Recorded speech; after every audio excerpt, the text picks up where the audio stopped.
Hey everybody, it's Kneecap here, and in this video we're going to have a Retribution Paladin guide for the Stonevault dungeon for your Mythic Plus runs or whatever. This is going to be very similar to the Grim Batol guide that I did.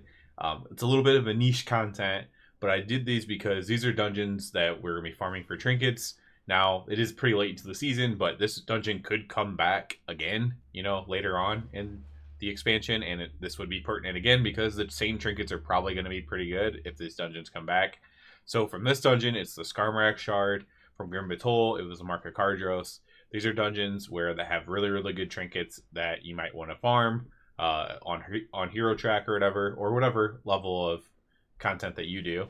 And so we'll go through all the different mob types, what the bosses do, and how to handle it as a rat, maybe what abilities to use, what interrupts to use, all that kind of stuff. So you're just going to be in a general Mythic Plus build. You do want to take Blinding Light. I don't have it currently. I'm going to be doing this on normal difficulty so I can solo it and show you it. So it's going to be extremely easy in comparison. Blinding Light's a good thing, especially here. There's a lot of interrupts in this dungeon. So you do want to be cognizant of that. So let's go ahead and get started with the first hallway. A lot of times this will be pulled in one giant pull. I'm not going to do that here solo. I'm going to try to show a little bit more combat than I did in the Grim Batol. In Grim Batol, I had to do on Heroic, which made it even more volatile. At least on normal, there's less of a chance I'm going to die, but I still could die in normal. And we'll kind of show you what these abilities do and stuff like that. So in this hallway, we basically have four main mob types that we want to focus on. We have the big golem guys here, and these guys do a ground pound ability that's going to hit you. And so you just have to kind of, if you're going to defensive something, that's a good thing to defensive. When he does ground pound, it hits everybody, so you want to be aware of that. Here at Skull, we have these invaders. They will do an arcing void cast. They cast this a lot, and if you pull this whole thing, they're all going to be casting it. This is the least important interrupt, but it still is an interrupt that you can do. And then we have these ghastly guys marked as square here on my screen, and they're going to do a Howling Fear. That's probably the most important interrupt on this pack. So ghastly guys, you want to make sure you interrupt their Howling Fear. And then these loader bots, which I have marked as Moon. It's hard to click on it back there. There he is. Loader bot. They're going to do a pounce that you want to dodge. And I believe the ground pound from the golem also slows you. So you want to make sure you can get out of that pounce if he pounces in your general vicinity. You do not want to get hit by that. High enough Mythic Plus, that'll just one-shot you. So there's not too much to show here. But we'll kind of just pull these things and show a little bit of what they do. Maybe, if they don't die too fast. Again, this is only on normal. So he also does a frontal. That's worth noting too. It's not like a interruptible thing. But the big golem does a frontal. So you'll want to be dodging out of that. You might have a pounce. Again, if you pull this whole thing, you might have a pounce with a dodge or with a frontal. You have to dodge everything, right? Here, again, that's going to be Howling Fear, and if they live long enough, you'll see this guy do his Pounce ability as well. We'll kind of show you, there's the Fear, so I'll interrupt that. Another Fear, there's the Pounce. So that's what the Pounce looks like. So you have that with, and another Pounce. And so you have that with the frontal possibly going on at the same time. So that's every mob type here. In this first room, so we'll cut it here and pick up at the first boss. All right, so here we're at the first boss, Edna. This boss is really straightforward for DPS. I can give you a couple little tips though that might make it a little bit easier. So the boss is basically going to do two major things that you kind of interact with, which is putting a swirly under your feet, which is going to spawn a spike coming out of the ground, and then a laser on all the players in the group, and you can break these spikes with the fire lasers. Okay, and so you do not want to stack up the fire lasers. They'll show as like red arrows, so you do want to be like spaced out around the boss, right? So there's some kind of like showing spacing, tanks in the front, right? For me, I like to just play the same spot every time I do this boss. So I'll kind of play to the side. I'll let the range kind of always like to play in the back, right behind him at a distance. So I'll always try to play either usually on this foot, but if the other melee goes over here, then I'll go over there. This also lets, if there's a melee who just plays directly behind it, lets you space out from them a little bit as well. So I basically play on the side of the boss mostly. So when the swirly drops on your feet, it spawns the spike. Now there is a way. So if it's right there, right, you might have trouble breaking with your beam. The tank is technically supposed to move the boss slightly to give you room to fit your arrow in to break the spike. If they aren't doing that, basically the only thing you can do is either when he's about to cast the swirly, you run out and drop your swirly at range. Oops, wonder if I can reset him. You drop your swirly at range, and then you have room while standing at the boss to yeah, I think I reset him there. You have room to do it. Oh, he's still coming. You have room to do it, to do your fire line, or you do the opposite. You just drop your swirl right at the boss, and then you run your fire line behind. Neither of these are efficient. Obviously, you're going to lose DPS both ways, but it's probably better than wiping. At least that's my theory on stuff like this. It's better than wiping, so that's how I handle it. So you either drop your swirly out and then run in and drop your fire line properly, or you drop your swirly in and go behind and with your own fire line. Now, there is a good way to do this boss that I've encountered at least, and that's the tank goes and just breaks one of the spikes by being a tank essentially, and this allows for less spikes to get broken at the same time, which lowers the amount of damage the healer needs to deal with later on. So the swirl comes out, and the tank will just walk over and run into it. If you notice your tank doing this, just make sure you always are dropping it close to the boss so the tank doesn't have to run as far. If you're noticing every swirl, the spike comes out and the tank runs into it, you want to drop it close to the boss so that way you're not making your tank run a mile for it, because they're doing this on purpose to make the fight easier. And then the last thing he is going to do is a big shatter ability. If you've missed any of your spikes, he's going to shatter these spikes. It's going to be a ton of damage. And other than that, you're still going to take a lot of damage. So that's a good time to use a personal, whether it's Shield of Vengeance, Divine Protection, whatever. If he's going to, you know, break a lot of, you guys messed up for some reason, you missed a bunch of spikes, you know, bubbling and then also sacrificing maybe the healer or something like that might be a play. Now the other two people might die if they don't have some way to survive, but that could be a play as well. But it's fairly easy. Generally, break your own spike with your own arrow would be my advice, right? And the only time not to do that is if the tank is coming over and breaking your spike, in which case you don't have to do anything. You just set down your spike and just keep DPSing, and don't run into your own spike, I guess would be the other thing. So we'll pull the boss, and we'll get to see at least some of the mechanics here. He doesn't do the big shatter on this difficulty that would so here's the spike. So I'm running out here, right? So this is what I mean by run out. So now the laser line's right here, and I can actually just pop my own thing by running out a little bit, right? And then, like I said, he's not going to do, so that spike's over there. He's not going to do the thing that would explode all of them that he does on Mythic Plus, but that's fine. This is just not going to last long anyways. And he's just going to keep doing abilities, and yeah, so it's just over and over the same thing. Obviously, I'm taking tank abilities here too, because I'm soloing this, but as a melee, as a regular DPS, you don't have to worry about that. So we'll finish up this boss, and then we'll start the next trash area. Alright, we'll go this way first. We're going to go towards the Master Machinists first, the dual bosses, the double boss, whatever. We're going to have some cursed guys that we saw at the beginning and the first pull, and we're also going to have these other guys. Not a ton of stuff to worry about on this first pull. We're just basically going to... a lot of times you'll pull this into other things, unless the tank doesn't have cooldowns or doesn't want to pull it into other things. So this first pull is pretty easy. It's going to have that Arcing Void or whatever, but mostly on the tank for this pull. And then we're going to keep going further in, and we're going to get to our first caster guy to worry about here, which is the Melder here. So this thing is going to Mender. Sorry, not Melder. As the name would suggest, Mender. It does have a heal. It also has an alloy bolt. You can interrupt the alloy bolt, but the thing that needs to get interrupted is the restorative thing that it casts.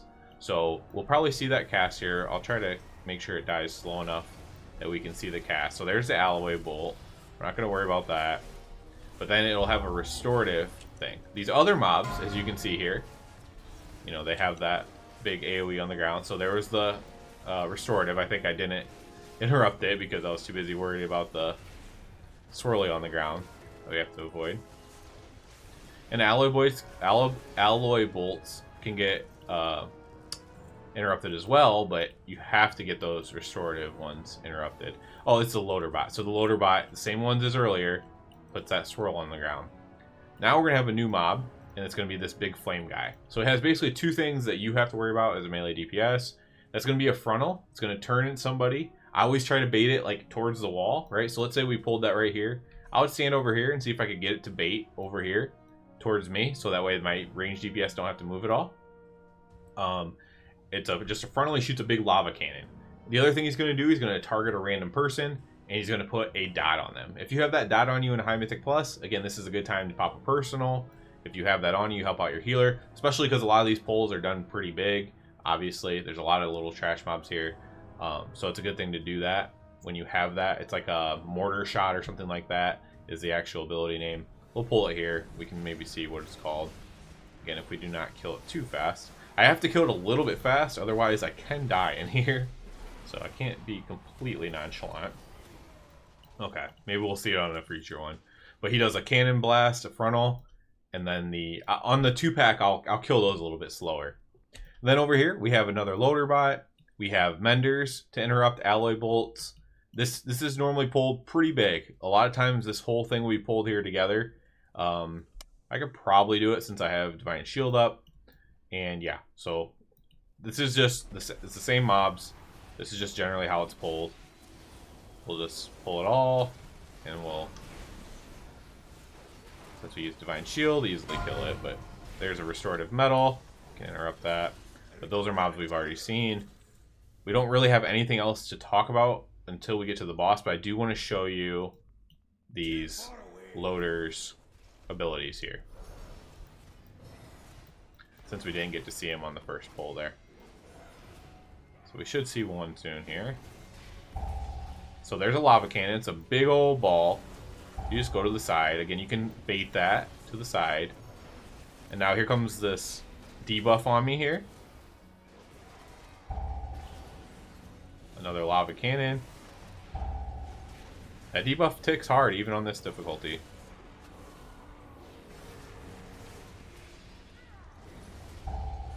Another lava cannon. There we go. So then we're going to have a couple more pulls with similar mobs in here. Again, interrupt the Menders and stuff like that. Typically, depending on what you're going to do, there is an item over here. You might pull this way.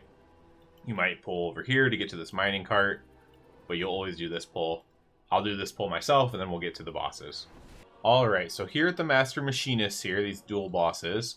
We'll mark him with a skull and him with an X, I guess. Why not? The little guy here, he has a cast. You can interrupt that. A range interrupt's really nice for this when he jumps away. That's not something you can do. And this guy, his main thing he's going to do while he's out here that you have to be aware of is a frontal. Just like the little robots we just fought, he has a frontal as well. Make sure you're not getting hit by that. That'll pretty much one-shot you. It's very dodgeable, just like the other guys were as well. Also, the middle of this room is very dangerous. So, periodically, when each of them does like their big ability, each of them will do it in a different way, but they'll grab like a block that's been like pulverized by this thing, and they'll pull it through the room. And if you're in the middle, you're going to die. For, I believe it's the robots one, you also need to be standing in one of these corners where the steam's at. And if you're not in the corner, then the fire, there's going to be fire that comes out of it as well, and that'll kill you. So that can be pretty rough. The other ability is the flaming vents. So 3 of these vents are going to be on fire, and then 1 of them will not be on fire. And you and the rest of the group need to run there. Now that can end up baiting the lava cannon that way. Now it's very easy to dodge. So like, you know, you could slowly go there, make your way there so the lava cannon gets baited away. If it gets baited, just go slightly to the left or slightly to the right, you know, just stay in the general corner. When the big block comes through, maybe move your way back to the very middle of it to just avoid the flames. We'll kind of see how it gets to work here, but that's basically what you're doing here. Horse is really good on this as far as just getting to where you need to go. If you're going to get hit by the middle thing for whatever reason, that's a good time to use bubble.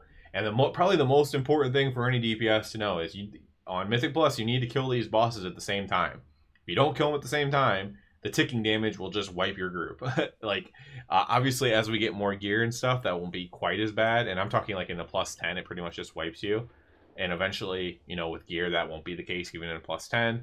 But right now, it just pretty much auto wipes you if you do that. So you want to kill these things really close at the same time. That's what I like to save bubble for. If one of them dies and the other one still has 3%, I am bubbling just to ensure that the other one dies, right? Because that's tragic to die that way and to wipe that way. A lot of times the tank can survive and finish it off if it's that close, but I like to be alive too and help out. So let's get this pulled and show some of these mechanics off. Now here on this difficulty again, I'm just trying not to die, so I do not, there's the interrupt, I do not have to kill them both exactly at the same time. I'll still try to kill them somewhat at the same time. So there's the flame vents. So you can see this is the one without fire. Now he's doing a lava cannon, so I'm just going to move over to the side. Just a little bit, you know. Nothing huge.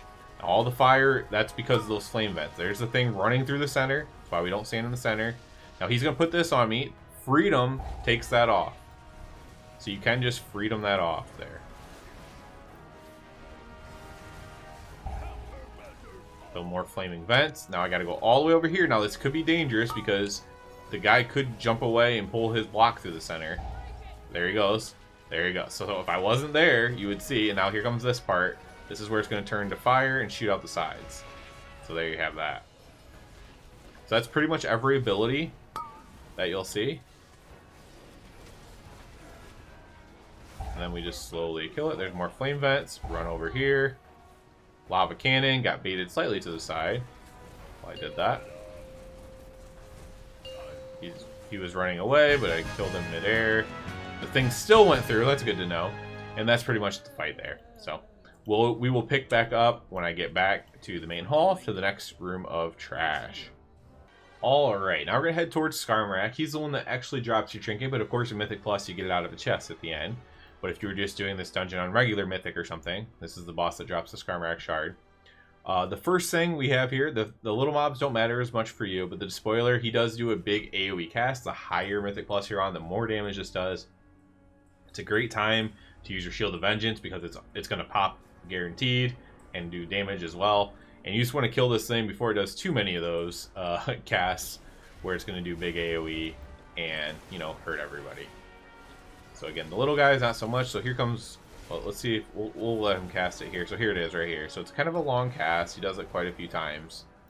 And it hurts really bad, especially the higher Mythic Plus you go. Alright, this next part's usually pulled all together, but we'll just do it a little bit here at a time to show you what each thing does. This little caster guy out back here, he's going to cast a Silence ability right there. And these guys are going to cast this Howl ability. So all these things are good for getting interrupted. The one silences, which is never good, especially when it silences like your healer or something. But the other cast needs to interrupt it as well. So there's a lot of interrupts. There's not, when you pull the whole thing, there's not really that enough, in my opinion, in most groups to interrupt everything. I like to interrupt the censoring gear personally. I'll throw my Hodge on one of those. That's what my main target will be on this, just because healer getting silenced is really, really bad. And you typically pull all this together. The big rock guy is going to throw purple on the ground that you have to avoid. Then you got another howler in here as well with this pull. So you'll definitely get to see the purple on the ground. Silence from all those casters, the purple. Now with your full group, it's going to be more purple than that.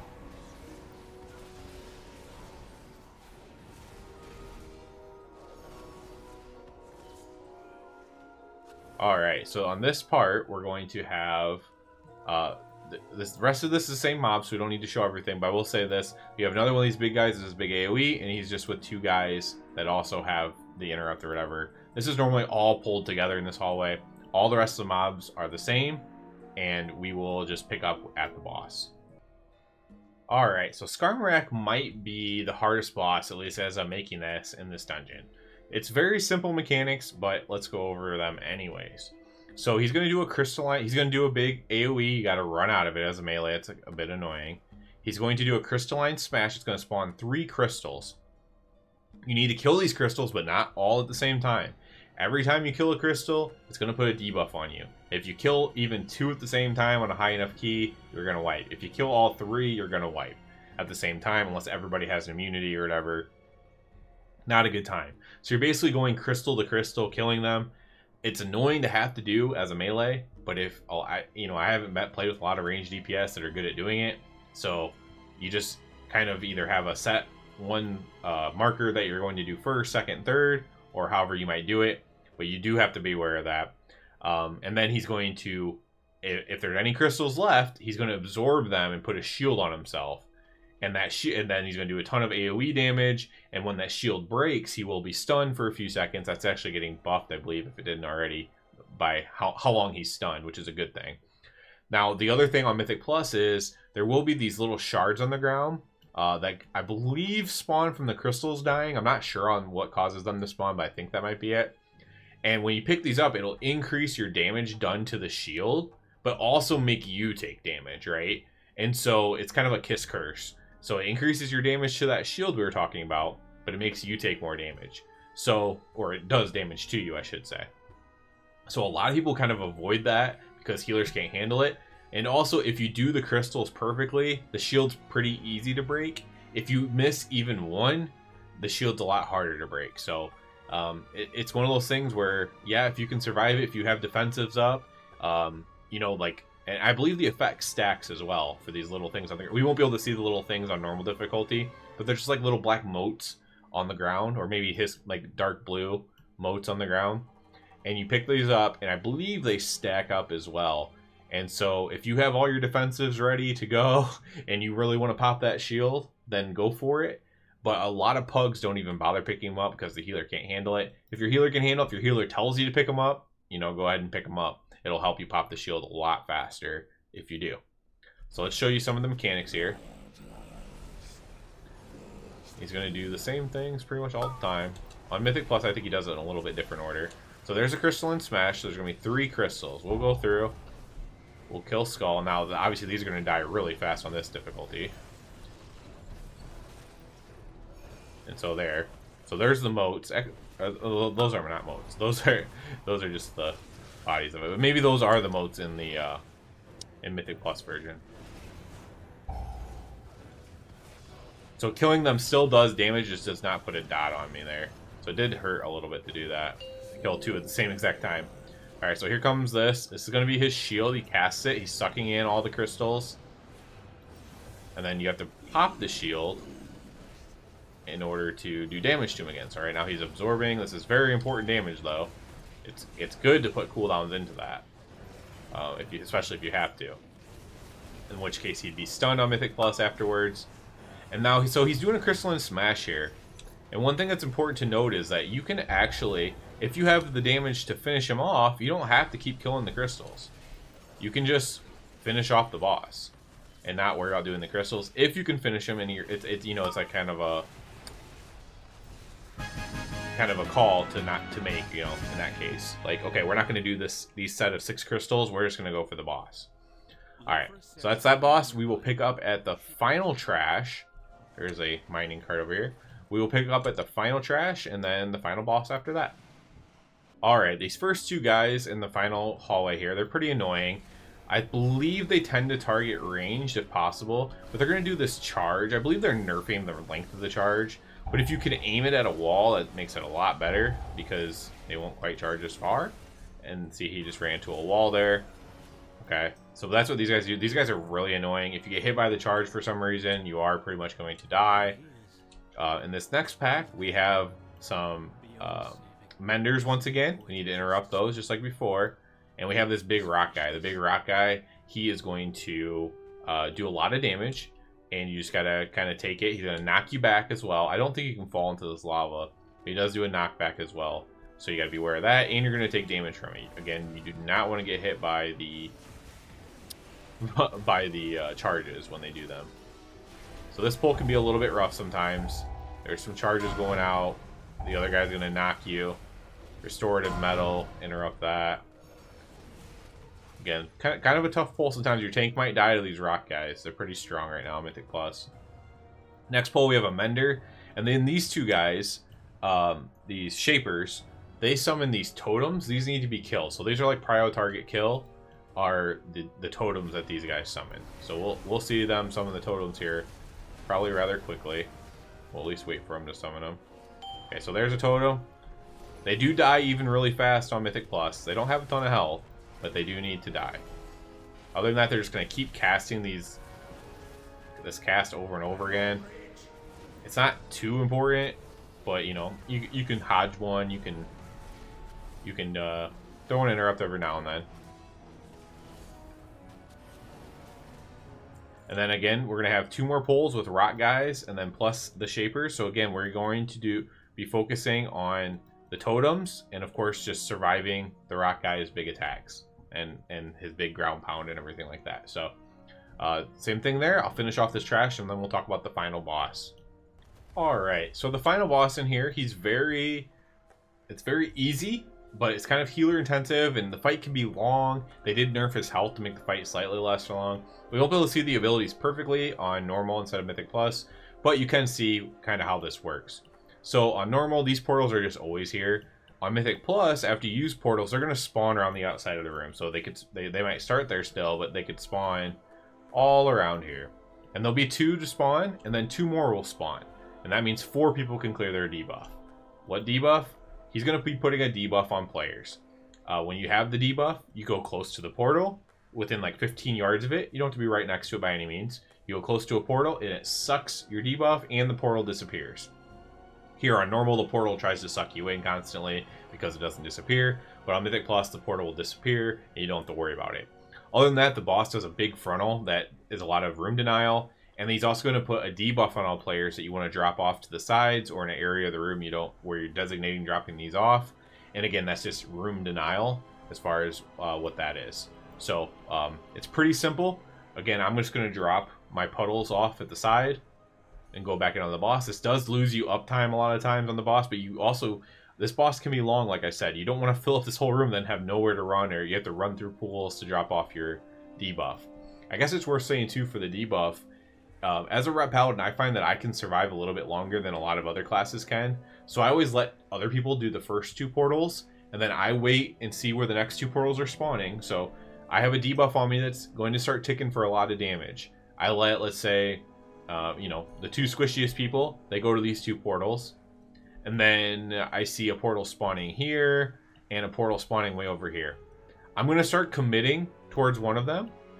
It'll be like a swirly on the ground. I'll start committing towards one of them, and that way when the portal spawns, it'll just suck my debuff off right away. If somebody is just not paying attention or not very good or whatever, and that you see them coming to the same one as you, you know, you can just horse over to the other one before it even spawns and drop it off there and still get into the boss in time. But you don't want to mess around with the debuff. You can bubble it off for one of them or whatever. But you don't want to mess around with that debuff too much. It will do damage. I always use the defensive for it when I can. So I'll use Shield of Vengeance for one. I'll use Divine Protection for one if it's not back up. You know, maybe I'll bubble one in between. Maybe I am ready to press Lay on Hands, because it will start, eventually it'll start ticking for like your entire health. So you can survive an extra tick basically if you have like Lay on Hands ready. But I'm ready for a defensive every time I get this debuff. It's a very especially if your healer's not very good, it's a very pressure-ridden fight in that way, especially if other people keep stealing the portal that you're trying to go to. Again, if you are pretty strong, you have pretty good gear, don't just take all the portals from everyone else. Let the weaker players use it first. If people are just unaware of what's going on and just not clearing at the portals, then go ahead and do it, but you're probably going to wipe anyways if that's the case. So we'll get to see some of the abilities here as we pull the boss. We'll try not to kill him too quickly. Alright, so this is the big frontal. So that's just denial, right? Alright, so here comes the debuff. So this is going to go on me. Now this gets stronger the longer it's on you. So you have to come close to a portal, and then it sucks off of you, and that will normally despawn the portal. This is the other debuff, the little circle thing, and we're going to drop that off to the side. So it's pretty simple there. Then he did another frontal. He's just going to keep doing these attacks. They did nerf how often he does one of his attacks. I think it might be this one, the circle, because it's constant. And we're going to drop it off to the side. And now he's going to put some more corruption on me. Got it on me. I go to the portal. He sucks it off. And there he goes, doing a frontal again. And it's just rinse and repeat over and over again. Same thing. Drop the thing off to the side.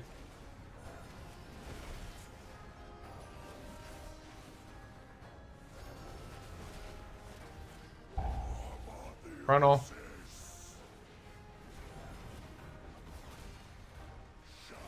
Corruption. With this as well. Drop it off. Now these portals don't despawn, so it's trying to suck me into it. Frontal. And it's just that easy. This obviously is a lot more room denial with 5 players because you have a lot more of those black circles everywhere, right? And so what I don't like about dropping those black circles in the middle of the room is it just makes it really hard to get to these new portal spawns that could be anywhere on the outside of the room. It has a 15-yard range on the portal, so you do not need to be standing on it. So anywhere on the outside of the room is a good place for those black circles. But in the middle of the room, there's going to be a lot of lazy melee DPS dropping in there. Don't be one of them, would be what I say to that. So that's it for this guide, guys. I know this is a bit of a niche video. Like, not everyone's looking for a detailed guide on how to do Stonevault. I'm not going to do every dungeon. I wanted to do Stonevault and I wanted to do Grim Batol because these are dungeons that have trinkets in them that are very important to us. And, you know, likely later in the expansion, these dungeons will come back once again and you'll need to know how to do them then as well. So that's it for this one, guys. As always, I do ask you please subscribe to the channel. If you're already a subscriber, I encourage you to check out the Patreon. Other than that, everybody, have a good one.